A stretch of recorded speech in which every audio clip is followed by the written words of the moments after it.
സകല മനുഷ്യരുടെ പാവങ്ങൾക്കായി ക്രൂശിൽ മരിച്ച് അടക്കപ്പെട്ട് ഉയർത്തെഴുന്നേറ്റ യേശുക്രിസ്തുവിന്റെ നാമത്തിൽ എല്ലാവർക്കും സ്നേഹവന്ദനം.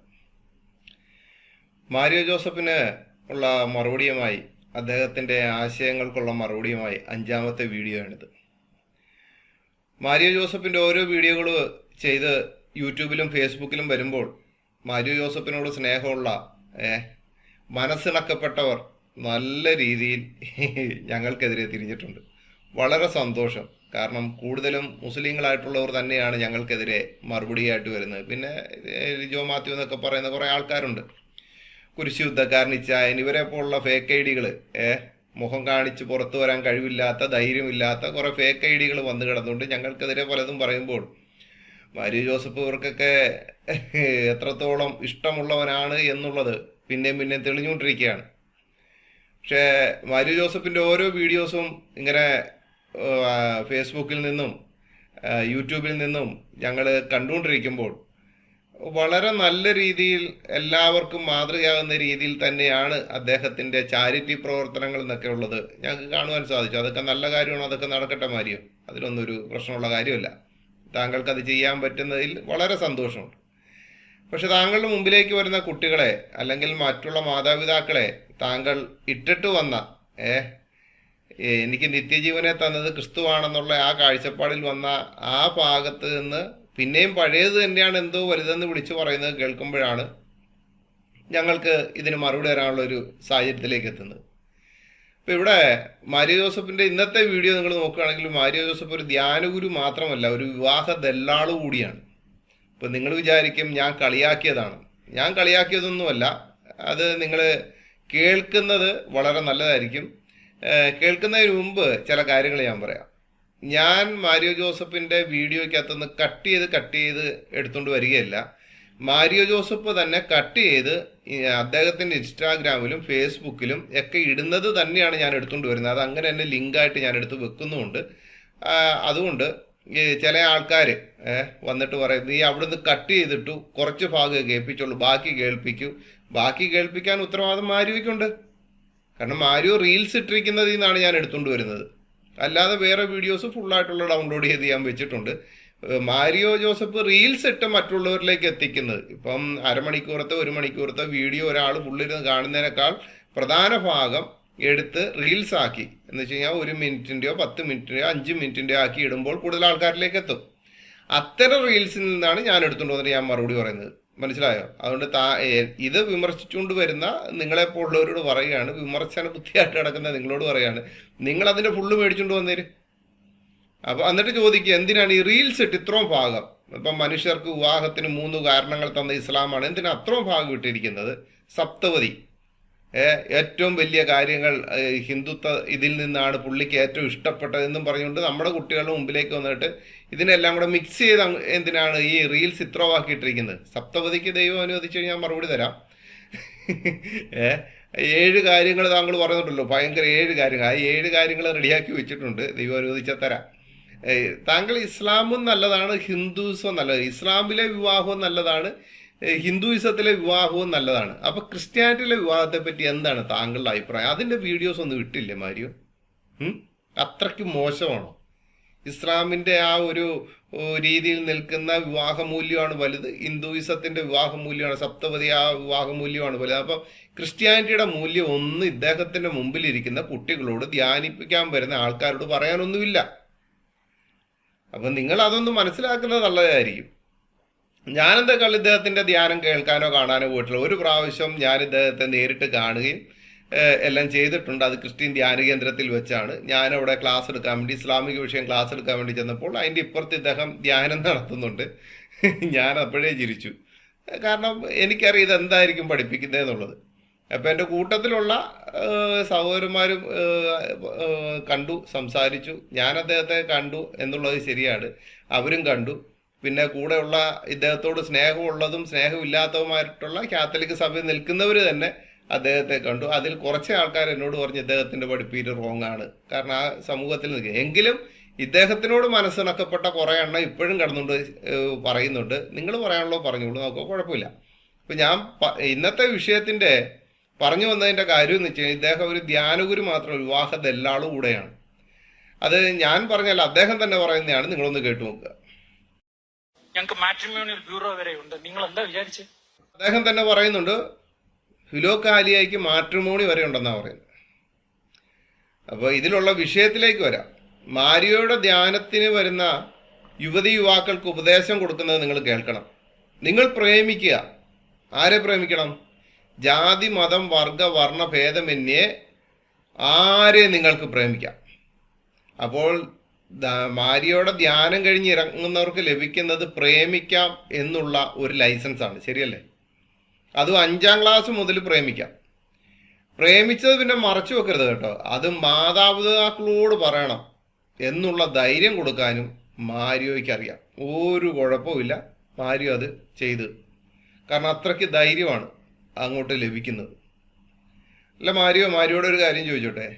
നിങ്ങളുടെ ഈ ധ്യാന കേന്ദ്രത്തിലേക്ക് വരുന്ന ആൾക്കാർക്ക് 5ാം ക്ലാസ് മുതൽ പ്രേമിക്കാം, പ്രേമിച്ചത് മാതാപിതാക്കളോട് പറയാനൊക്കെ അത്രയും ധൈര്യം കൊടുക്കുമ്പോഴത്തേനും മാരിയോയുടെ മുമ്പിലേക്ക് വരുന്ന ആൾക്കാർക്ക് എത്രയും നല്ലൊരു ഒരു ധൈര്യം വിട്ടുകൊടുക്കാൻ മാരിയോയ്ക്ക് കഴിയും. കാരണം മാരിയോയുടെ കുടുംബത്തിലുള്ളവരല്ലല്ലോ ഇതിനെ പ്രതി വിഷമിക്കുന്നത്. മാരിയോയുടെ കുടുംബത്തിലുള്ളവരല്ലല്ലോ ഇതിനെ പ്രതി നാളുകളോളം കണ്ണുനീരിലാകുന്നത്. മാരിയോയുടെ കുടുംബത്തിലുള്ളവരല്ലല്ലോ ഇങ്ങനെ ഒരു ധൈര്യം കിട്ടി പ്രേമിച്ച് മറ്റുള്ള ഇതിലേക്ക് പോകുമ്പോഴത്തേനും അത് വളരെ ഒരു നാട്ടുകാരും വീട്ടുകാരും എല്ലാം നോക്കി നിൽക്കുന്ന മാരിയോയുടെ വീട്ടിലേക്കല്ലല്ലോ. കാരണം ഈ ധൈര്യം കിട്ടിപ്പോയ 5ാം ക്ലാസ് മുതൽ മുകളിലേക്കുള്ള പെൺകുട്ടികളുടെ ആൺകുട്ടികളുടെയും വീട്ടിലേക്കല്ലേ നോക്കുന്നത്. അതുകൊണ്ട് മാരിയോക്ക് ഇതൊക്കെ പറയും, ഒരു കുഴപ്പമില്ല. മാരിയോ പറയുന്നൊന്ന് കേട്ടു നോക്കാം. ഞങ്ങൾക്ക് മാട്രിമോണിയൽ ബ്യൂറോ വരെ ഉണ്ട്, നിങ്ങൾ എന്താ വിചാരിച്ചത്? എങ്കിലും നമ്മുടെ സംസ്കാരത്തെ പ്രൊട്ടക്ട് ചെയ്യാൻ വേണ്ടി ഞാൻ ഇപ്പോഴും പറയും, അല്ലെങ്കിലും നമ്മുടെ കുടുംബത്തിന്റെ മൂല്യം നിലനിർത്താൻ വേണ്ടി ഞാൻ ഇപ്പോഴും പറയും, പറ്റുന്നതും അറേഞ്ച്ഡ് മാരേജിലേക്ക് തന്നെ നിങ്ങൾ പോകണം. എങ്ങനെ പോകണം? നിങ്ങൾക്കൊരു പയ്യനെ ഇഷ്ടമായാൽ ആ പയ്യനോട് പറയുന്നതിന്റെ മുമ്പ് സ്വന്തം അപ്പനോട് അമ്മയോട് പറയാനുള്ള ധൈര്യം ഉണ്ടാകുക. That's all. നിങ്ങൾക്കൊരു പയ്യനെ അല്ല ഒരു പെണ്ണിനെ ഇഷ്ടമായാൽ അത് 10ാം ക്ലാസ്സിലാണെങ്കിലും 11ലാണെങ്കിലും 12ലാണെങ്കിലും 5ാം ക്ലാസ്സിലാണെങ്കിലും ചങ്കുറപ്പോടെ അപ്പന്റെ മുമ്പിൽ പോയി നിന്ന് അമ്മയുടെ മുമ്പിൽ പോയി നിന്ന് എനിക്കിന്ന പയ്യനെ ഇഷ്ടമാണ് എന്ന് പറയാം. That's all. നിങ്ങൾ വെച്ചിരുന്ന് നിങ്ങളുടെ ബന്ധം മുന്നോട്ട് കൊണ്ടുപോയി നിങ്ങൾക്ക് പിരിയാൻ പറ്റാത്ത സാഹചര്യത്തിലേക്ക് മാനസികമായി അടുത്ത് പിന്നീട് അതൊരു പ്രശ്നത്തിൽ പോകുന്നതിലും നല്ലത് ഇതാണ്. മാരിയോ ജോസഫ് പറഞ്ഞ അറേഞ്ച് മാരേജ് നിങ്ങൾ കേട്ടാ? അറേഞ്ച് മാരേജ് ആണ് ഏറ്റവും നല്ലത് നമ്മുടെ ഭാരതീയ സംസ്കാരത്തിനൊക്കെ അനുസരിച്ച്. നിങ്ങൾക്കൊരു പെണ്ണിനെയോ ചെറുക്കനെയോ ഇഷ്ടമായ അത് നിങ്ങൾ ചെന്ന് മാതാപിതാക്കളോട് പറയുക. അപ്പോൾ ആദ്യമേ ഇഷ്ടം, അത് കഴിഞ്ഞ് മാതാപിതാക്കൾ എന്ന് വെച്ചാൽ മാതാപിതാക്കൾ കണ്ട് ആലോചിച്ച് കൊണ്ടുവരുന്നതല്ല അറേഞ്ച് മാരേജ്. മാരിയോയുടെ മുമ്പിൽ ഏറ്റവും വലിയ അറേഞ്ച് മാരേജ് എന്ന് പറയുന്നത് നിങ്ങളൊരു പെണ്ണിനെ ചെറുക്കനെ കണ്ടിഷ്ടപ്പെടുക, അത് ചെന്ന് മാതാപിതാക്കളോട് പറയാം. അതാണ് മാരിയോയുടെ മുമ്പിലെ അറേഞ്ച് മാരേജ് എന്ന് പറയുന്നത്. മനസ്സിലായല്ലോ? മാരിയ പറയുന്നത് 5ാം ക്ലാസ് മുതൽ പ്രേമിക്കാം. എന്നാലും മറ്റൊരു വീഡിയോയിൽ ഇസ്ലാം വിഷയം മൈക്കൽ കാരുമറ്റോ അച്ഛനുമായിട്ടിരുന്ന് സംസാരിക്കുന്ന സമയത്ത് മാരിയ പറയുന്ന ഒരു കാര്യമുണ്ട്. ഇസ്ലാമിലേക്ക് കുട്ടികളെ പ്രേമിച്ചു കൊണ്ടുവരാൻ ഇസ്ലാമിൽ നിയമമില്ല എന്നാണ് പറയുന്നത്. ശരിയാണ്, പ്രേമിച്ചു കൊണ്ടുവരാൻ നിയമമില്ല. പക്ഷെ പ്രേമിച്ചു കൊണ്ടുവരാൻ ഇസ്ലാമിൽ നിയമമില്ലെങ്കിലും വേദക്കാരി സ്ത്രീകളെ നിക്കാഹ് ചെയ്യാനുള്ള ആയത്തും ഹദീസും എല്ലാം ഉണ്ടല്ലോ മാരിയോ. ശരിയല്ലേ? അവരെ നിക്കാഹ് ചെയ്യാനും എല്ലാത്തിനുമുള്ള ആയത്തുകളും എല്ലാം അതിലുണ്ട്. പ്രേമിച്ചു കൊണ്ടുചെല്ലാൻ ശരിയാണ്, അതിൻ്റെ അകത്തില്ല എന്ന് പറയുന്നു. പക്ഷെ ഞാനൊരു കാര്യം ചോദിച്ചോട്ടോ മാരിയോ, പ്രേമിക്കാതെ ഏതെങ്കിലും ഒരു വേദക്കാരി പെണ്ണിനെ, ഒരു ഹിന്ദു ആയിട്ടുള്ള പെണ്ണിനെ ഈ നിക്കാഹ് ചെയ്ത് അവർ കൊണ്ടുപോയിട്ടുണ്ടോ? മാരിയോ പറഞ്ഞല്ലോ ആയത്തുകളൊന്നും ഇല്ല എന്ന് പറഞ്ഞു. പക്ഷെ ഈ പ്രേമിക്കാതെ ആരെങ്കിലും പോയിട്ടുണ്ടോ എന്ന് വെച്ച് കഴിഞ്ഞാൽ ചിലവര് മതം മാറിക്കഴിഞ്ഞ് പോയിട്ടുണ്ട്. അങ്ങനെ മതം മാറിയ കുറെ എണ്ണം ഉണ്ടല്ലോ. അതാണല്ലോ ഈ ഇപ്പം അഫ്ഗാനിസ്ഥാനിൽ ജയിലിൽ കിടക്കുന്നത്. പ്രേമിച്ചു, 4 വർഷം പ്രേമിച്ചു, അതിനുശേഷം മതം മാറിക്കഴിഞ്ഞ് പിന്നെ നിക്കാഹ് ചെയ്ത് പിന്നെ ആത്മാവിന്റെ പവർ, അള്ളാഹുവിന്റെ ഉപദേശവും മുഹമ്മദിന്റെ ആത്മാവിന്റെ പവറൂടെ കയറിയപ്പോഴത്തേനും ഇവിടുന്ന് നേരെ സിറിയയ്ക്ക് പോയി. സിറിയയിൽ ചെന്ന് ആട് മേയ്ക്കാൻ കുറെ എണ്ണം പോയി. ആട് മേയ്ക്കാൻ പോയതിൽ കുറെ എണ്ണം എന്തു പറ്റി? അവിടെ പൊട്ടിച്ചെറി തീർന്നു, വെടിവെച്ച് തീർന്നു. അതോടുകൂടി ഭാര്യമാർ അഫ്ഗാനിസ്ഥാനിൽ ജയിലിലായി. ഇതെല്ലാം ഇസ്ലാമിൻ്റെ അകത്തുനിന്ന് പോയവരല്ല കേട്ടോ, മറ്റുള്ള മതത്തിൽ നിന്ന് പ്രേമിച്ച് വന്നിട്ട് പോയിട്ടുള്ളവർ തന്നെയാണ്. അല്ലാതെ ഇസ്ലാമിൽ നിന്ന് പോയവരാരെങ്കിലും ഒക്കെ ഉണ്ടെങ്കിൽ എന്നെ കേൾക്കുന്ന ജിഹാദികളെ, നിങ്ങൾ ഒരു ലിസ്റ്റ് ഇട്ടോ. നിങ്ങളുടെ കൂട്ടത്തിൽ നിന്ന് ആരും പോയിട്ടില്ല, നിങ്ങളുടെ കൂട്ടത്തിൽ നിന്ന് ആരും പോയിട്ടില്ല എന്നുണ്ടെങ്കിൽ നിങ്ങളൊരു കാര്യം ചെയ്യും, അതിന്റെ ലിസ്റ്റ് ഇട്ടോ. അപ്പൊ പിന്നെ കുഴപ്പമില്ലല്ലോ. ആരും പോയിട്ടില്ല എന്ന് പറയാം. അന്നേരം ഞാൻ നിങ്ങൾക്ക് കുറച്ച് ലിസ്റ്റ് തരാം.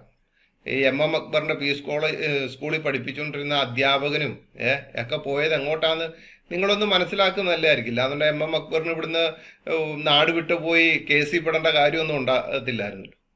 അപ്പോൾ ഇവിടെ പറയുന്നത് നിക്കാഹ് ഇസ്ലാമിൽ പ്രേമിച്ച് കൊണ്ട് എന്നാൽ ഇല്ല എന്നൊക്കെയാണ് പറയുന്നത്. പക്ഷേ മാരിയോ പറയുന്നത് എന്താണ്? 5ാം ക്ലാസ് മുതൽ പ്രേമിക്കാം, പ്രേമിക്കുന്നതിന് കുഴപ്പമൊന്നുമില്ല. അതാണ് മാരിയോ പറയുന്നത്. ഇനി വേറെ ഒരു കാര്യം കൂടെ മാരിയോ പറയുന്നുണ്ട്, അതൊന്ന് നിങ്ങൾ കേൾക്കണേ. മാതാപിതാക്കളോട് തുറന്നു പറഞ്ഞേക്കാം. That's all. എനിക്ക് അത്രേ പറയാനുള്ളൂ. പ്രണയം തോന്നുന്നതിൽ തെറ്റൊന്നുമല്ല. ആരോട് വേണമെങ്കിലും തോന്നിക്കോ. ഏത് കാസ്റ്റ്, ഏത് മതം, ഏത് റിലീജിയൻ, ഏത് കളർ, എന്ത് വിദ്യാഭ്യാസം ഒന്നും നോക്കണ്ട. മനുഷ്യനോട് പ്രണയം തോന്നിയാൽ നേരെ അപ്പനോടും അമ്മയോടും ധൈര്യത്തോടെ പോയി പറയാം. ഇനി നിങ്ങൾക്ക് അവരോട് പറയാനുള്ള ചങ്കുറപ്പില്ലേ? ഫിലോകാലിയുടെ ഓഫീസിലേക്ക് ധൈര്യമായിട്ട് വന്നു ഞങ്ങളോട് പറ. ബാക്കി കാര്യം ഞങ്ങൾ ഏറ്റും, ഞങ്ങൾ സഹായിക്കും. നല്ല പയ്യനാണെങ്കിൽ കെട്ടിച്ചു വിടുന്നവരെ ഞങ്ങൾ കൂടെ ഉണ്ടാവും. ഞങ്ങൾക്ക് മാട്രിമോണിയൽ ബ്യൂറോ വരെ ഉണ്ട്. നിങ്ങൾ എന്താ വിചാരിച്ചു? പ്രേമിച്ചു, 5ാം ക്ലാസ് മുതൽ പ്രേമിക്കാം, അത് വീട്ടിൽ പറയുക. വീട്ടുകാർ നടത്തി തന്നില്ല എന്നുണ്ടെങ്കിൽ ഫിലോക്കാലിയ നടത്തി തരും. എങ്ങനെയുണ്ട്? അല്ലമാരി ഒരു സംശയം, വീട്ടുകാർ നടത്തി കൊടുക്കാത്തത് അവർക്ക് ആ പയ്യനെ അല്ലെങ്കിൽ ആ പെണ്ണിനെ ഇഷ്ടമല്ലാത്തത് കൊണ്ടല്ലേ? അപ്പൊ അവരുടെ ഇഷ്ടത്തെ മാനിക്കാതെ നിങ്ങൾ നടത്തി കൊടുക്കുമെന്ന് പറയുന്നത് എന്തർത്ഥത്തിലാണ്? ഇപ്പൊ മാരിയോടെ ഈ ധ്യാനം കഴിഞ്ഞു പോകുന്ന ഇഷ്ടംപോലെ കുട്ടികൾ അവിടെ ഫ്രണ്ടിൽ ഇരിപ്പുണ്ടല്ലോ. ഏതോ യൂത്തിനുള്ള ധ്യാനമാണ്.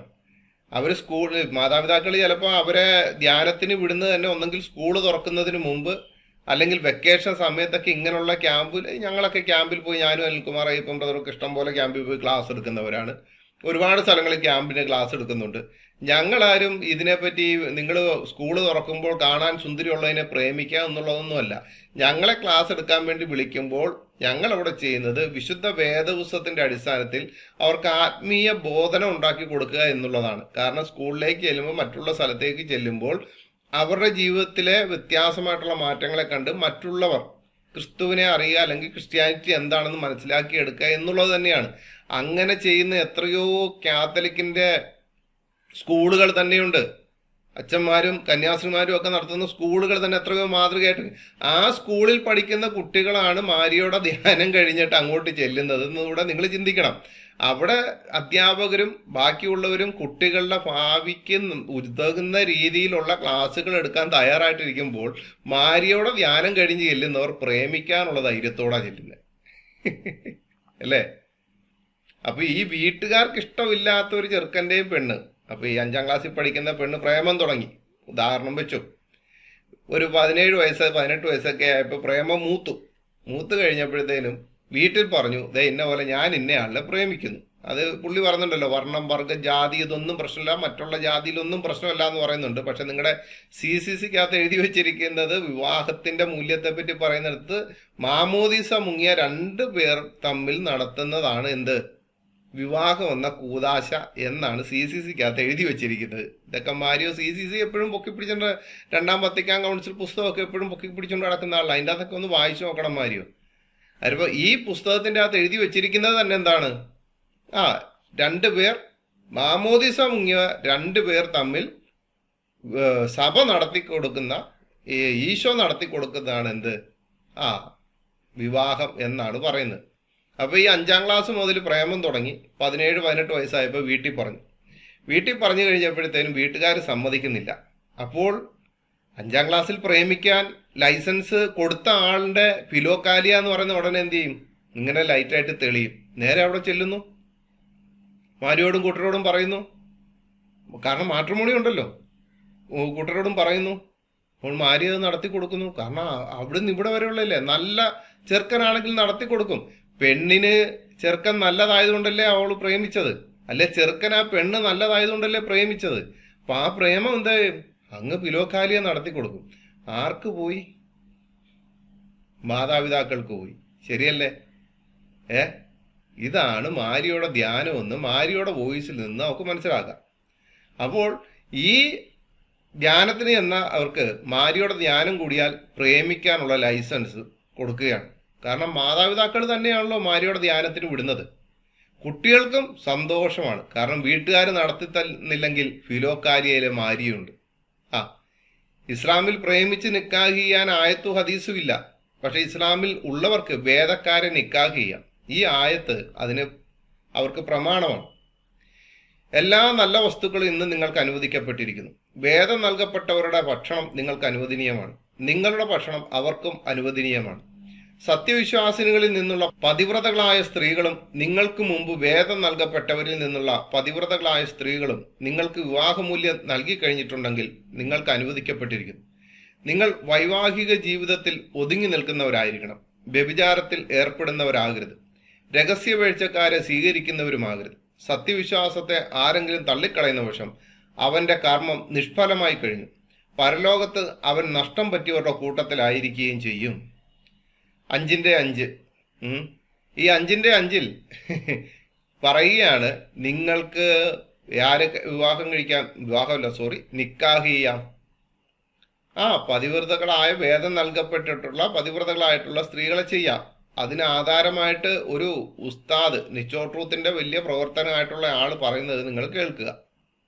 ധാർമ്മികമായ വിശുദ്ധി കാത്തു സൂക്ഷിക്കുന്ന അടക്കവും ഒതുക്കവുമുള്ള ജൂത ക്രിസ്ത്യൻ സ്ത്രീകളെ വേണമെങ്കിൽ ഒരു മുസ്ലിം പുരുഷനെ വിവാഹം കഴിക്കാവുന്നതാണ് എന്നാണ് അതിന്റെ ഫിഖ്. അതേസമയം തിരിച്ച് ഒരു മുസ്ലിം പെൺകുട്ടിയെ ഒരിക്കലും ഒരു ജൂത പുരുഷനോ ഒരു ക്രിസ്ത്യൻ പുരുഷനോ കല്യാണം കഴിച്ചു കൊടുത്തുകൂടാ. അത് ഇസ്ലാമികമായി നിഷിദ്ധമാണ്. കാരണം എപ്പോഴും കുടുംബത്തിൽ തീരുമാനങ്ങൾ എടുക്കുന്നത് പുരുഷനായിരിക്കും. അവിടേക്കൊരു മുസ്ലിം പെൺകുട്ടിയെ പറഞ്ഞയച്ചാൽ അവളുടെ ആദർശത്തിനും വിശ്വാസത്തിനുമെല്ലാം ഒരുപാട് തരത്തിലുള്ള പ്രയാസങ്ങൾ വരും. എന്നാൽ നേരെ തിരിച്ചാകുമ്പോൾ പുരുഷന് തീരുമാനങ്ങൾ എടുക്കാനും നിയന്ത്രിക്കുവാനും കഴിയുന്നത് കൊണ്ട് പലപ്പോഴും ഈ രീതിയിലുള്ള പ്രശ്നങ്ങൾ ഇല്ലാത്തത് കൊണ്ടായിരിക്കാം പരിശുദ്ധ ഖുർആൻ അത് അനുവദിച്ചത് എന്നാണ് മനസ്സിലാകുന്നത്. ഈ ആയത്തും പ്രകാരമാണ് ഇവരിതിനെ പറയുന്നത്. ഇനി 2 പശു അതിന്റെ 221 ആയത്ത് ഇങ്ങനെ പറയുന്നു: ബഹുദൈവ വിശ്വാസിനികളെ അവർ വിശ്വസിക്കുന്നത് വരെ നിങ്ങൾ വിവാഹം കഴിക്കരുത്. സത്യവിശ്വാസിനിയായ ഒരു അടിമ സ്ത്രീയാണ് ബഹുദൈവ വിശ്വാസിനിയേക്കാൾ നല്ലത്. അവൾ നിങ്ങൾക്ക് കൗതുകം ജനിപ്പിച്ചാലും ശരി. ബഹുദൈവ വിശ്വാസിനികൾക്ക് അവർ വിശ്വസിക്കുന്നവരെ നിങ്ങൾ വിവാഹം കഴിപ്പിച്ചു കൊടുക്കുകയും ചെയ്യരുത്. സത്യവിശ്വാസിയായ ഒരു അടിമയാണ് ബഹുദൈവ വിശ്വാസിയേക്കാൾ നല്ലത്. അവർ നിങ്ങൾക്ക് കൗതുകം ജനിപ്പിച്ചാലും ശരി. അക്കൂട്ടർ നരകത്തിലേക്കാണ് ക്ഷണിക്കുന്നത്. അല്ലാഹു ആകട്ടെ അവന്റെ ഹിതമനുസരിച്ച് സ്വർഗത്തിലേക്കും പാപമോചനത്തിലേക്കും ക്ഷണിക്കുന്നു. ജനങ്ങൾ ശ്രദ്ധിച്ച് മനസ്സിലാക്കുവാൻ വേണ്ടി തന്റെ തെളിവുകൾ അവർക്ക് വിവരിച്ചു കൊടുക്കുകയും ചെയ്യുന്നു. പശു 221. ബഹുദൈവ വിശ്വാസികളെ അവർ വിശ്വസിക്കുന്നത് വരെ നിങ്ങൾ വിവാഹം കഴിക്കരുത്. 5ാം ക്ലാസ് മുതലൊക്കെ ഉള്ള പ്രേമം തുടങ്ങി കഴിയുമ്പോഴത്തേനും ഒരു 10ാം ക്ലാസ് ഒക്കെ കഴിയുമ്പോഴത്തേനും പതുക്കെ വിശ്വാസം, അധർമ്മമൂർത്തി വെളിപ്പെട്ടു വരുന്ന വിശ്വാസത്തെ നമ്മുടെ ആൺകുട്ടികളിലേക്കും പെൺകുട്ടികളിലേക്കും അവരിട്ട് കൊടുക്കുന്നു. അതേത് ക്രിസ്ത്യാനിറ്റി വിട്ട് ഏത് വിഭാഗവുമായിക്കോട്ടെ. അപ്പോൾ അവിടെ വിട്ടുകൊടുത്തു കഴിയുമ്പോഴത്തേനും പതുക്കെ അവരെന്ത് ചെയ്യും? ബഹുദൈവ വിശ്വാസിയേക്കാൾ നല്ലത് നിങ്ങൾക്ക് കൗതുകം ജനിപ്പിച്ചാലും ശരി, ബഹുദൈവ വിശ്വാസികൾക്ക് അവർ വിശ്വസിക്കുന്നവരെ നിങ്ങൾ നിക്കാഹ് കഴിപ്പിച്ചു കൊടുക്കരുത്, വിവാഹം ചെയ്ത് കൊടുക്കരുത് എന്ന് പറയുമ്പോൾ അവര് എന്ത് ചെയ്യണം? അള്ളാഹു മാത്രമാണ് ദൈവം, മുഹമ്മദാണ് പ്രവാചകൻ, ഈ ലോകം മുഴുവൻ ഇസ്ലാമിൻ്റെയാണ്, ഈമാൻകാരും ഇസ്ലാംകാരും വിശ്വസിച്ചുകൊണ്ട് മതം മാറി വരുന്നയാളിനെ ആ സമയത്ത് തന്നെ ഇസ്ലാമിൽ നിക്കാഹ് ചെയ്ത് കൊടുക്കാം. അപ്പോൾ 5ാം ക്ലാസ് മുതൽ 17 വയസ്സ് വരെ, അല്ലെന്നുണ്ടെങ്കിൽ 18 വയസ്സ് വരെ ആ പ്രായത്തിൽ പ്രേമിക്കാം. ഇനി ഈ 18 വയസ്സിനുള്ളിൽ പ്രേമിച്ചിരിക്കുന്ന പല കാര്യങ്ങളും നമുക്കറിയാമല്ലോ. ഈ പല കാര്യങ്ങളുടെ ഇടയിൽ ശാരീരികമായിട്ടുള്ള ബന്ധത്തിലേക്ക് കടന്നു പോയിട്ടില്ല എന്നുള്ളത് എന്തുറപ്പാണുള്ളത്? അങ്ങനെ പല കാര്യങ്ങളും ഫ്രിഡ്ജിൻ്റെ അകത്ത് വരെ ആൾക്കാരെ കയറ്റിയിരുത്തി കൊന്ന ചരിത്രം നിങ്ങൾക്കറിയില്ലേ? എത്രയോ എണ്ണമുണ്ട്.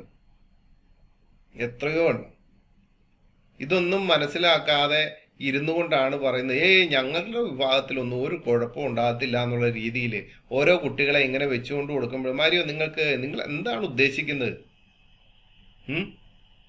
അപ്പോൾ അതിൽ നിന്ന് നമുക്ക് മനസ്സിലാക്കുന്നത്, ബഹുദൈവ വിശ്വാസിനികളെ അവർ വിശ്വസിക്കുന്നവരെ നിങ്ങൾ വിവാഹം കഴിക്കരുത്.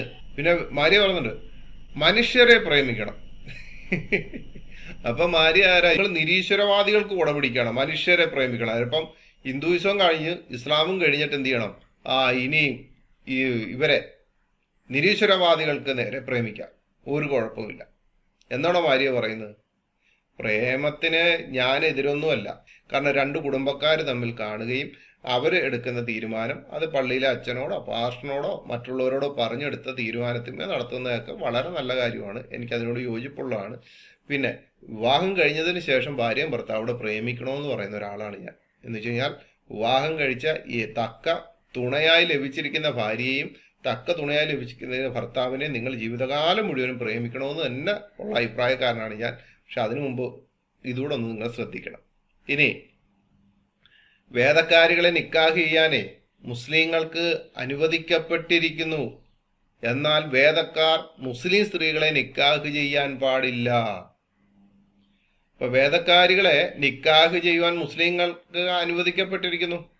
പ്രേമിച്ച് അങ്ങോട്ട് ചെല്ലുമ്പോഴത്തേനും ഇങ്ങനെയുള്ള ആൾക്കാർ പറയുമ്പോഴത്തേനും പറയണ ഒരു കാര്യം ചെയ്, ഞാൻ നിന്നെ സ്നേഹിക്കുന്നു, ഞാൻ നിന്നെ നിക്കാഹ് ചെയ്യാൻ ആഗ്രഹിക്കുന്നു. പക്ഷെ മുസ്ലിം സ്ത്രീകളെ ഒരു കാര്യമുണ്ട്, ഞങ്ങൾ വേദക്കാരാണ്, നിക്കാഹ് ചെയ്യാൻ പാടില്ല എന്നൊക്കെ പറഞ്ഞു കഴിഞ്ഞാൽ ആകെ പ്രശ്നവും. ഇനി അബൂ ഹനീഫയുടെയും അബൂ സൂഫിയാന്റെ അഭിപ്രായം എന്ന് പറയുന്നത് ഒരു മുസ്ലിം വേദക്കാരിയെയാണ് നിക്കാഹ് ചെയ്യുന്നെങ്കിൽ 2 വേദക്കാരുടെ സാക്ഷ്യം അനുവദനീയമത്രേ. കേട്ടോ, ഒന്നുകൂടെ ഞാൻ പറയാണ്, ഒരു മുസ്ലിമായിട്ടുള്ള പുരുഷനോ സ്ത്രീയോ അല്ലെങ്കിൽ ഒരു മുസ്ലിം വേദക്കാരിയാണ് നിക്കാഹ് ചെയ്യുന്നെങ്കിൽ 2 വേദക്കാരുടെ സാക്ഷ്യം അനുവദനീയമാകും അത്രയെന്ന് പറയുമ്പോൾ 5ാം ക്ലാസ് മുതൽ പ്രേമിച്ചങ്ങോട്ട് ചെല്ലുന്ന കുട്ടി ഒരു മുസ്ലിമിനെ വേദക്കാരി ഒരു മുസ്ലിം നിക്കാഹ് ചെയ്യാൻ തയ്യാറായി.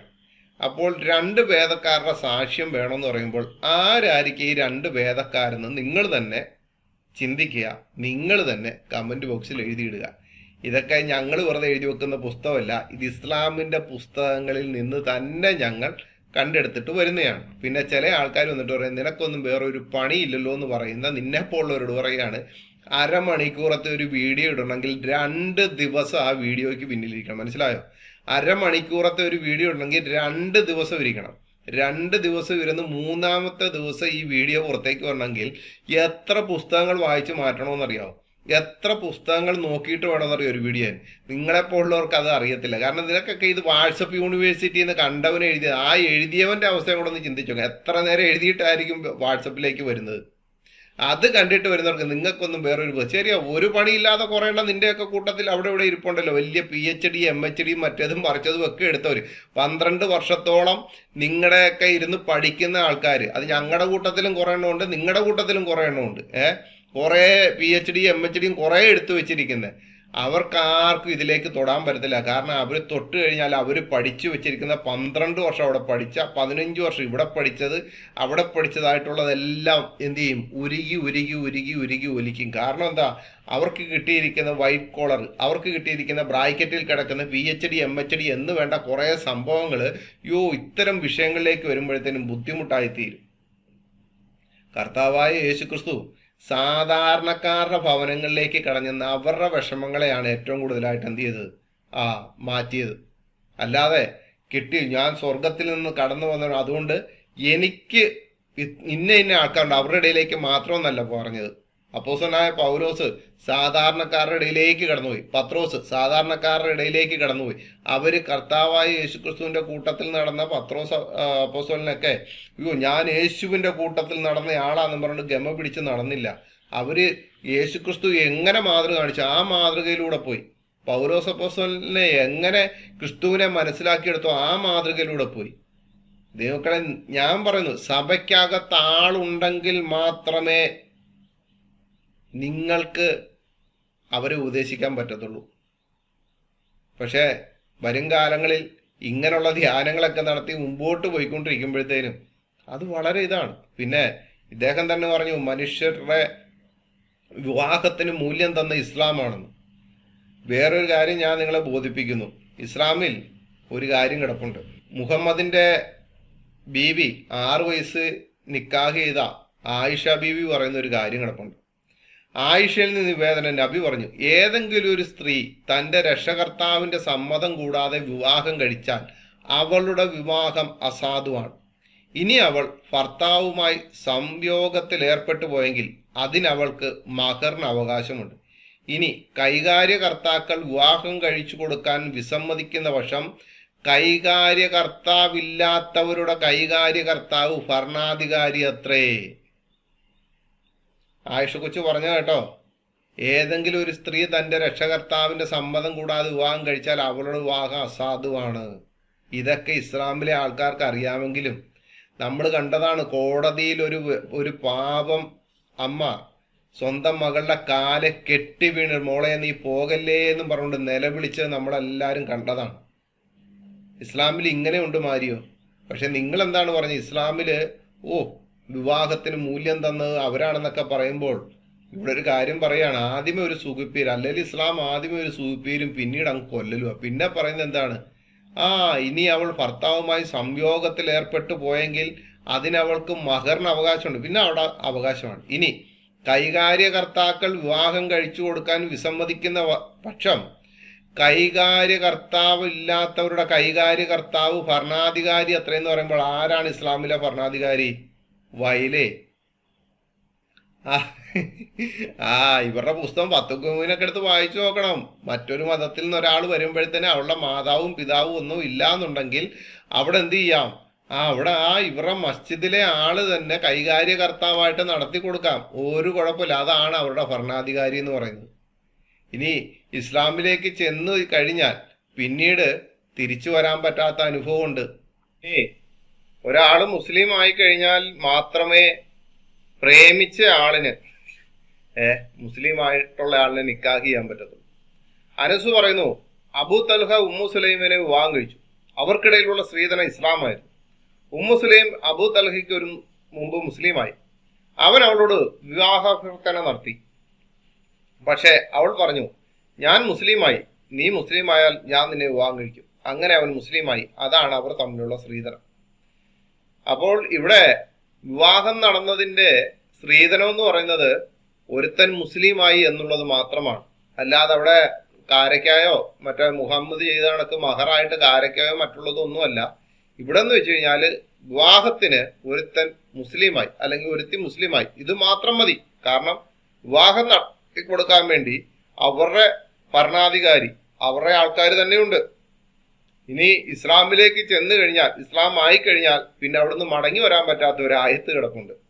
9:23. സത്യവിശ്വാസികളെ, നിങ്ങളുടെ പിതാക്കളും നിങ്ങളുടെ സഹോദരങ്ങളും സത്യവിശ്വാസത്തെക്കാൾ സത്യനിഷേധത്തെ പ്രിയങ്കരമായി കരുതുകയാണെങ്കിൽ അവരെ നിങ്ങൾ രക്ഷകർത്താക്കളായി സ്വീകരിക്കരുത്. നിങ്ങളിൽ നിന്ന് ആരെങ്കിലും അവരെ രക്ഷകർത്താക്കളായി സ്വീകരിക്കുന്ന പക്ഷം അവർ തന്നെയാണ് അക്രമികൾ. സത്യവിശ്വാസികളെ എന്ന് ഇസ്ലാമിൽ വിളിക്കുന്നത് അള്ളാഹുവിനെ ദൈവമായും മുഹമ്മദിനെ പ്രവാചകനായും സ്വീകരിച്ചിരിക്കുന്നവരാണ്. അവർക്ക് ഈമാൻകാരി ഇസ്ലാംകാരി എല്ലാം വെച്ചുകൊണ്ട് ഒരു ആൾ മുസ്ലിമായ ശകാത്ത് കലിമ ചൊല്ലി ചെന്നു കഴിഞ്ഞാൽ സത്യവിശ്വാസിയാണ്.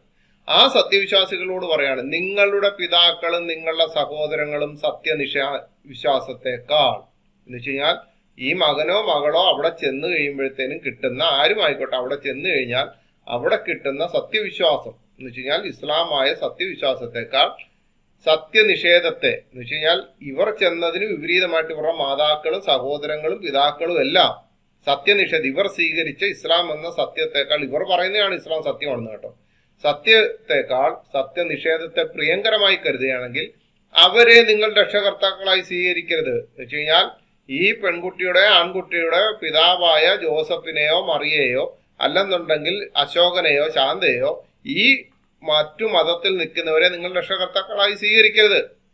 ഇനി നിങ്ങളിൽ നിന്ന് ആരെങ്കിലും അവരെ രക്ഷകർത്താക്കളായി സ്വീകരിക്കുന്ന പക്ഷം അവർ തന്നെയാണ് അക്രമികൾ. ആര്? സ്വീകരിച്ചിരിക്കുന്ന ഇവർ തന്നെയാണ് അക്രമികൾ.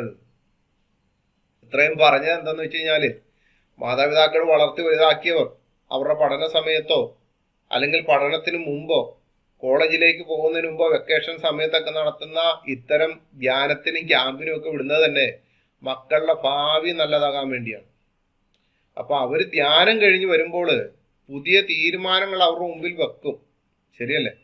എന്ന് വെച്ച് കഴിഞ്ഞാല് പല മാതാപിതാക്കളും പറയുന്നുണ്ട്, അയ്യോ എൻ്റെ മകനും മകളും ധ്യാനത്തിന് പോയിരിക്കുക ബ്രദറെ, അവര് നല്ലൊരു ക്യാമ്പിന് പോയിരിക്കുകയാണ് ബ്രദറെ എന്നൊക്കെ പറയുമ്പോഴത്തേനും അതിൻ്റെ അകത്ത് നടക്കുന്ന കാര്യങ്ങൾ ഇന്നതാണെന്ന് മാതാപിതാക്കൾക്ക് അറിയില്ല. മാതാപിതാക്കൾക്ക് അറിയില്ല. കാരണം ഇവരാണല്ലോ തീരുമാനം എടുത്ത് വിടുന്നത്. ആര്? മാതാപിതാക്കളാണ് തീരുമാനം. എൻ്റെ മകനും മകളും ക്യാമ്പിന് 3 ദിവസത്തെ ക്യാമ്പിന് ഇന്ന ആളുടെ അടുത്തേക്ക് പോട്ടെ, മാരിയോ ജോസഫിന്റെ ബിലോക്കാലിയിലേക്ക് പോട്ടെ തീരുമാനം എടുത്ത് മക്കളെ ഉന്തിത്തള്ളി വിടുന്ന മാതാപിതാക്കളാ. അവരവിടെ ചെല്ലുമ്പോൾ അവർക്ക് കിട്ടുന്ന ലൈസൻസ് ആണ് ജാതി മത വർണ്ണ ഭേദമന്യേ എല്ലാവരെയും പ്രേമിക്കാം. പ്രത്യേകിച്ച് നിങ്ങൾ മനുഷ്യരെ പ്രേമിക്കണം. മനുഷ്യരെ പ്രേമിച്ചു. കാരണം മതമുള്ളവരാരും മനുഷ്യരല്ല എന്നാണ് നിരീശ്വരവാദികളുടെ തത്വം. അവര് അന്നേരം പറയാണ്, ഞങ്ങൾ നിരീശ്വരവാദികളാണ്, അതുകൊണ്ട് ഞങ്ങൾക്ക് ഞങ്ങൾ മനുഷ്യരാണ്, മതമില്ലാത്തവരാണ്. അതിപ്പോ പുള്ളി പറയുന്നത് മനുഷ്യർ. അതിപ്പോ പുള്ളി ഇതും വിട്ടിട്ട് നേരെ അങ്ങോട്ടൂടെ കൊടുക്കുകയാണ്. ഇത് എല്ലാ സ്ഥലത്തും താങ്കൾ ഉണ്ടല്ലോ. ഇനി സപ്തപതി എന്നും പറഞ്ഞൊരു സാധനമായിട്ട് വന്നിട്ടുണ്ട്. വിവാഹത്തിന്റെ മൂല്യം അവരെടുക്കുന്ന നിയമം ഭയങ്കര. മാരിയോ ജോസഫ്, ഞാൻ ചോദിച്ചോട്ടെ, ഇസ്ലാമിനെക്കാളിലും ഈ സപ്തപതി ഇതിനേക്കാളിലും വളരെ താന്ന് നിൽക്കുന്നതാണോ ക്രിസ്ത്യൻ വിവാഹമൂല്യം? താങ്കൾക്ക് അങ്ങനെ തോന്നിയോ? അല്ല, മുമ്പിലിരിക്കുന്ന കുട്ടികളെ സൂചിപ്പിക്കാനും, കാരണം അവരുടെ ഉള്ളില് വിവാഹത്തിന് ഇസ്ലാമിലെ നിക്കാഹിന്റെ മൂല്യം അറിയത്തില്ല. ഹിന്ദുയിസത്തിന്റെ നിക്കാഹിന്റെ ഇതിന് മൂല്യം ഉണ്ടോ ഇല്ലയോ എന്ന് അവർക്കറിയില്ല. അവരുടെ ഉള്ളിലേക്ക് ഇത് ഇട്ട് കൊടുത്തു കഴിയുമ്പോൾ ഇവർ കോളേജിലും സ്കൂളിലേക്കും ഒക്കെ കടന്നു ചെല്ലുമ്പോഴത്തേനും ഇവരുടെ ഉള്ളിൽ കിടക്കുന്ന ഈ സംഭവത്തെ മറ്റുള്ളവരോട് ചോദിക്കും. അവരവിടെ ആരെ വിഴുങ്ങേണ്ടു എന്ന് പറഞ്ഞുകൊണ്ടിരിക്കുകയാണ് നമ്മുടെ കുട്ടികളുടെ ചിന്താഗതികൾ. കാരണം ഇട്ടുകൊടുക്കുക. എന്നിട്ട് ഇദ്ദേഹം ചോദിക്കും, ഞാൻ ആരെ ഇസ്ലാമിലേക്ക് കൊണ്ടുപോയി, ഞാൻ ആരെ ഹിന്ദുയിസത്തിലേക്ക് കൊണ്ടുപോയി? നിങ്ങൾ ആരെയും നേരിട്ട് കൊണ്ടുപോയിട്ടില്ല. ഇട്ടുകൊടുക്കേണ്ട വിഷം ഇട്ട് കൊടുത്തിട്ടുണ്ടല്ലോ. അതിപ്പോ ഇങ്ങനെ 5ാം ക്ലാസ് മുതൽ പ്രേമിക്കാൻ വേണ്ടിയുള്ള ലൈസൻസ് ഇട്ട് കൊടുത്തതിന് ശേഷം ഇങ്ങനൊരു അപകടത്തിൽ പോയി വീണിട്ട് ഒരു കൗൺസിലിംഗ് ചെയ്യാൻ വേണ്ടി മാതാപിതാക്കൾ കൗൺസിലറിന്റെ അടുത്ത് ചെല്ലുമ്പോഴത്തേനും അവിടെ ഒരു കാര്യം നടക്കത്തില്ല. കാരണം ഈ ചെയ്യാനായിട്ട് ഓടി ചെല്ലുമ്പോഴത്തേന് ഈ ആശയം എവിടുന്ന് കിട്ടിയെന്ന്, മക്കൾക്ക് എവിടുന്ന് ലഭിച്ചു എന്ന് മാതാപിതാക്കൾക്ക് അറിയത്തില്ല. പക്ഷെ മക്കളുടെ ഉള്ളിലുണ്ട്. മക്കൾ അവിടെ ഇരുന്നുകൊണ്ട് പറയും, ഒരു കാര്യം ഞാൻ പറഞ്ഞേക്കാം, നിങ്ങൾ എത്രത്തോളം കൗൺസിലർമാരെ, എത്രത്തോളം മാതാപിതാക്കളെ നിങ്ങൾ ഈ വിവാഹം നടത്തി തന്നില്ലേലും ഞങ്ങൾക്ക് വിവാഹം നടത്തി തരാൻ മാട്രിമോണി ഉള്ള ഫിലോക്കാലിയ മാരിയോ ജോസഫ് ഉണ്ട്. അതിലേക്കാണ് എത്തുന്നത്. നിങ്ങൾക്ക് കാര്യം പറഞ്ഞ് മനസ്സിലായെന്ന് ഞാൻ വിശ്വസിക്കുന്നു. മാരിയോ ജോസഫ് ചെയ്യുന്ന എല്ലാ ചാരിറ്റി പ്രവർത്തനവും ഞാൻ കൈയടിച്ച് പ്രോത്സാഹിപ്പിക്കുന്നു. ഞങ്ങളെല്ലാവരും കൈയടിച്ച് പ്രോത്സാഹിപ്പിക്കുന്നു. പക്ഷെ മാരിയോ ജോസഫെ, വീട്ടിലുള്ളവരെ വിഷമിപ്പിച്ചിട്ട്, മാതാപിതാക്കളെ വിഷമിപ്പിച്ചിട്ട് താങ്കൾ ആർക്കൊക്കെ എന്തൊക്കെ ചെയ്തെന്ന് പറഞ്ഞാലും ഒരിതുമില്ല. അതുകൊണ്ട് ഇദ്ദേഹത്തിന്റെ ഇതിന് പോയിട്ടുള്ള മാതാപിതാക്കൾ, കുട്ടികളെ പറഞ്ഞുവിട്ട മാതാപിതാക്കൾ ശ്രദ്ധിക്കുക എന്നുള്ളതാണ് എനിക്ക് പറയാനുള്ളത്. പിന്നെ യേശുക്രിസ്തു പറഞ്ഞൊരു വാക്യം ഞാൻ പിന്നെയും പറയുകയാണ്. യേശു തിരിഞ്ഞ് അവരെ നോക്കി, യെരുശലേം പുത്രിമാരെ, എന്നെ ചൊല്ലിക്കരയണ്ട, നിങ്ങളെയും നിങ്ങളുടെ മക്കളെയും ചൊല്ലിക്കരവിൻ എന്നാണ് പറഞ്ഞിരിക്കുന്നത്. അപ്പോൾ ഇവിടെ പറയാണ്, നിങ്ങളെ നിങ്ങളുടെ മക്കളെയും ചൊല്ലിക്കരയാൻ. മക്കള് ക്രിസ്തീയ മൂല്യത്തിൽ വളർന്നു വരാൻ മാതാപിതാക്കൾ, പ്രായമുള്ള അപ്പച്ചന്മാർ, അമ്മച്ചിമാർ കൊച്ചുമക്കൾക്കും മക്കളുടെയും ഈ ജീവിതം ക്രിസ്തുവിൽ നല്ലതായി തീരണമെന്ന് വെച്ച് പ്രാർത്ഥിച്ച് മുന്നേറുന്ന അവരുടെ ഇടയിലേക്ക് ഇത്തരം വിഷവിത്തുകളെ ഇട്ടു കൊടുക്കല്ലേ മാരിയോ? താങ്കളോടാണ് പറയുന്നത്, ഇങ്ങനെ വിഷവിത്തുകളെ ഇട്ടു കൊടുക്കരുത്. താങ്കളുടെ ചാരിറ്റി പ്രവർത്തനങ്ങളെല്ലാം നല്ല രീതിയിൽ പ്രോത്സാഹിപ്പിക്കുന്നു. 1000, 2000 ഒക്കെ ആൾക്കാർ വീതമുള്ള വാട്സപ്പ് ഗ്രൂപ്പുകളിൽ ഇരുന്നുകൊണ്ട് ഇത് കേട്ട് കഴിയുമ്പോൾ എനിക്കെതിരെ പല രീതിയിലുള്ള കാര്യങ്ങൾ ചിലപ്പോൾ നിങ്ങൾക്ക് ചെയ്യാൻ തോന്നിയേക്കാം. പക്ഷെ നിങ്ങൾ ചിന്തിക്കുക, ഒരാൾ എന്നെ വിളിച്ചിട്ട് പറയാണ്, ഞാൻ അദ്ദേഹത്തിന്റെ ഫാനാണ്, നിങ്ങളിത് നിർത്തണം എന്നും പറഞ്ഞുകൊണ്ട് ഭയങ്കരമായിട്ട് എന്നോട് സംസാരിച്ചു. ഞാൻ ചോദിച്ചു, ഞാൻ യേശുവിന്റെ ഫാനാണ്. എനിക്ക് ഏറ്റവും നല്ല ഒരു ഫാനായിട്ട് നടക്കാൻ പറ്റും, ഞാൻ യേശുവിന്റെ ഫാനായിട്ട് ജീവിക്കുന്നതല്ലേ, ശരിയല്ല? അതല്ലേ ഏറ്റവും നല്ലത്. ഞാനും നിങ്ങളും എല്ലാം ഈ മണ്ണിൽ നിന്ന് മാഞ്ഞു പോകുന്നവരാ. പക്ഷെ എത്ര നാള് കഴിഞ്ഞെന്ന് പറഞ്ഞാൽ എൻ്റെ കർത്താവായ യേശു ക്രിസ്തു ഈ ഭൂമിയിൽ ചെയ്തിട്ടുള്ള നന്മകളെ ഒരുത്തനും തട്ടിമാറ്റാൻ പറ്റത്തില്ല. എൻ്റെ കർത്താവായ യേശു ക്രിസ്തുവിനെ പിൻപറ്റിക്കൊണ്ടുവന്ന ക്രൈസ്തവ മിഷണറിമാർ ഈ ഭാരതത്തിൽ ചെയ്തിട്ടുള്ള നന്മകളെ ഓരോ നിമിഷവും ഓർക്കേണ്ടി വരും. അതൊക്കെ തട്ടിക്കളഞ്ഞുകൊണ്ട് ഈ പുതിയ സാധനങ്ങളെ ഇട്ടു കൊടുക്കുമ്പോൾ ഇവരെ പോലുള്ളവരെ സൂക്ഷിക്കുക. അതുകൂടാതെ ഞാൻ ചോദിച്ചിട്ട്, സപ്തപതിയെ പറ്റി താങ്കൾ പറഞ്ഞ സപ്തപതി ഉണ്ടല്ലോ, 7 കാര്യങ്ങൾ, ഭയങ്കര വിവാഹത്തിന് മൂല്യമുള്ള 7 ശപഥം അവരെടുക്കുന്നുണ്ടെന്നൊക്കെ പറഞ്ഞല്ലോ. ഈ 7 ശപഥം എടുത്ത എത്ര പേര് ഹിന്ദുയിസത്തിൽ അവരുടെ ദേവന്മാരും ദേവിമാരും ഉണ്ട്? ഒന്ന് പറയാമോ മാരിയോ? എത്ര ദേവന്മാരും ദേവിമാരും ഉണ്ട്? വിശുദ്ധ വേദപുസ്തകത്തിന്റെ അകത്ത് പറഞ്ഞിരിക്കുന്ന വിവാഹമൂല്യത്തെക്കാൾ എന്ത് സംഭവമാണ് വലുതായിട്ടുള്ളത്? വിശുദ്ധ വേദപുസ്തകത്തിൽ പറഞ്ഞിരിക്കുന്ന വിവാഹമൂല്യത്തെക്കാൾ എന്ത് വലുതാണ് സപ്തപതിയിലുള്ളത്? എന്ത് കാര്യമാണ് ഇസ്ലാമിലുള്ളത്? അടിച്ചു മാറ്റിയതല്ലാതെ എന്തെങ്കിലും ഇസ്ലാമിലുണ്ടോ? വിവാഹമൂല്യത്തിന്റെ കാര്യത്തിൽ മാത്രമേ സകലതും അടിച്ചു മാറ്റി. എന്നിട്ട് വിവാഹത്തിന്റെ കുറെ കാര്യങ്ങൾ മുഹമ്മദിൻ്റെതായിട്ടുള്ള രീതിയിൽ ഇട്ടു. ഈ സപ്തപതിയുടെ 7 കാര്യങ്ങൾ പറഞ്ഞല്ലോ, അതിൽ എത്ര ആൾക്കാർ ഈ വിവാഹമൂല്യത്തിൽ ഉറച്ചു നിന്നിട്ടുണ്ട്? ഇപ്പൊ ഇതൊന്നും അറിയാൻ വയ്യാത്ത കുട്ടികളുടെ, യുവതി യുവാക്കളുടെ ഉള്ളിലേക്ക് ഇത് ഇട്ട് കൊടുത്തിട്ട് താങ്കൾക്ക് എന്ത് നേടി, എന്ത് നേട്ടം കിട്ടുന്നു? അതുകൊണ്ട് എന്നെ കേട്ടവരോട് പറയുകയാണ്, കർത്താവായ യേശുക്രിസ്തു പറഞ്ഞ പോലെ നിങ്ങൾ നിങ്ങളുടെ മക്കളെ ഓർത്ത് കരയുക. നിങ്ങളുടെ മക്കളെ ഓർത്ത് കരയുക. വീട്ടിൽ, ഭവനത്തിൽ നിങ്ങൾ കുട്ടികളെ വിളിച്ചിരുത്തി മാതാപിതാക്കൾ ഒരുമിച്ചിരുന്ന് ബൈബിളിനകത്ത് ആ ഒരു പ്രത്യേകമായിട്ടുള്ള കാര്യങ്ങൾ ഉണ്ടെന്നും പറഞ്ഞുകൊണ്ട് കുറെ ആൾക്കാർ പഴയ നിയമ കൊള്ളയാണ്, യഹോവയായ ദൈവം അതാണ് ഇതാണെന്നൊക്കെ പറഞ്ഞു നടക്കുന്ന കുറെ ആൾക്കാരുണ്ട്. നിങ്ങൾ വീട്ടിൽ വിളിച്ചിരുത്തി, വീട്ടിൽ ഒരു സൺഡേ സ്കൂൾ ഉണ്ടെങ്കിൽ ഏറ്റവും നല്ലതാണ്. പള്ളിയിലും സഭയിലും ഒന്നും സൺഡേ സ്കൂൾ വേണ്ടാന്നുള്ള അഭിപ്രായം. വീട്ടിൽ മാതാപിതാക്കൾ നല്ലൊരു സൺഡേ സ്കൂൾ അധ്യാപകരായി തീരണം. നിങ്ങൾക്ക് പറഞ്ഞു കൊടുക്കാൻ പറ്റാത്ത എന്ത് വിവാഹമൂല്യമാണ് പുറത്തുനിന്ന് കിട്ടുന്നത്? നിങ്ങളുടെ വിവാഹ ജീവിതം എന്ന് പറയുന്നത് വിശുദ്ധ വേദപുസ്തകത്തിന്റെ അടിസ്ഥാനത്തിലല്ലേ? അതിലൂടെ നിങ്ങൾക്ക് കാണിക്കാൻ പറ്റത്തില്ലേ? പിന്നെ മദ്യപിച്ച് വരുന്ന അപ്പൻ, അത് കണ്ടിട്ട് കോപിക്കുന്ന അമ്മ, ഇവരുള്ളവർ സൺഡേ സ്കൂൾ പരിപാടി നടത്താതിരിക്കുന്നതാണ് നല്ലത്. അവരിൽ നിന്നൊന്നും കിട്ടാനില്ല. പിന്നെ ഞാൻ ഒന്നുകൂടെ പറയാണ്, ജീവനുള്ള ദൈവം നിങ്ങളെല്ലാവരെയും സഹായിക്കട്ടെ. മാരിയോ ജോസഫിനോട് പറയുന്നത്, എന്റെ ഭാര്യനെ തിരക്കി ഇനിയും ഗൂഗിളിൽ പോകരുത്, എന്നോട് ചോദിക്കാൻ ഞാൻ പറഞ്ഞുതരാം കേട്ടോ. ആരുടെയും ഭാര്യമാരെ തിരക്കി, ആരുടെയും ഭർത്താക്കന്മാരെ തിരക്കി നിങ്ങൾ ആരും ഗൂഗിളിലേക്ക് പോകരുത്. അവരവരുടെ ഭർത്താക്കന്മാരോട് ഭാര്യമാരെ പറ്റി ചോദിക്കുക, അവരവരുടെ ഭാര്യമാരെ പറ്റി ഭർത്താക്കന്മാരോട് ചോദിക്കുക. അതാണ് ഏറ്റവും നല്ലത്. ഗൂഗിളിൽ പോയി കിട്ടത്തില്ല. എന്തുണ്ടെന്ന് പറഞ്ഞാലും ചില ഗൂഗിളുകളിൽ കിട്ടത്തില്ല. പിന്നെ ഗൂഗിളിൽ നിറഞ്ഞു നിൽക്കുന്നവരെ ചിലപ്പം ഭാര്യയെ അന്വേഷിച്ച് പോയി കഴിഞ്ഞാൽ കിട്ടും, ഭർത്താവിനെ അന്വേഷിച്ച് പോയി കിട്ടും. പക്ഷെ അതിൽ വരാത്ത ഭാര്യയും ഭർത്താവിനെ കിട്ടത്തില്ല. അതുകൊണ്ട് അവരവരുടെ ഭർത്താക്കന്മാരോടും ഭാര്യമാരോടും ഭർത്താവിനെയും ഭാര്യയെ പറ്റി അന്വേഷിക്കുക. പ്രത്യേകം മാരിയോ ജോസഫിനോട് ഇന്ന് ഞാൻ ബുദ്ധി ഉപദേശിക്കുന്നു. ഒരിക്കലും എന്റെ ഭാര്യനെ അന്വേഷിച്ച് ഗൂഗിളിൽ പോകണ്ട, എന്നോട് ചോദിക്കാൻ ഞാൻ പറഞ്ഞുതരാം കേട്ടോ. അതുകൊണ്ട് എന്നെ കേട്ട എല്ലാവരോടും പറയാണ്, ജീവനുള്ള ദൈവം എല്ലാവരെയും ധാരാളമായി സഹായിക്കട്ടെ. സർവശക്തനായ ദൈവം ഇനി നിങ്ങൾക്ക് അനുഗ്രഹങ്ങളായി സകലതും തരട്ടെ എന്ന് പറഞ്ഞുകൊണ്ട് വാക്കുകൾ നിർത്തുന്നു. പരിശുദ്ധനായ ദൈവം നിങ്ങളെല്ലാവരെയും തന്റെ ചിറകിൻ മറവിൽ മറയ്ക്കുമാറാകട്ടെ എന്ന് പറഞ്ഞുകൊണ്ട് വാക്കുകൾ നിർത്തുന്നു. നന്ദി.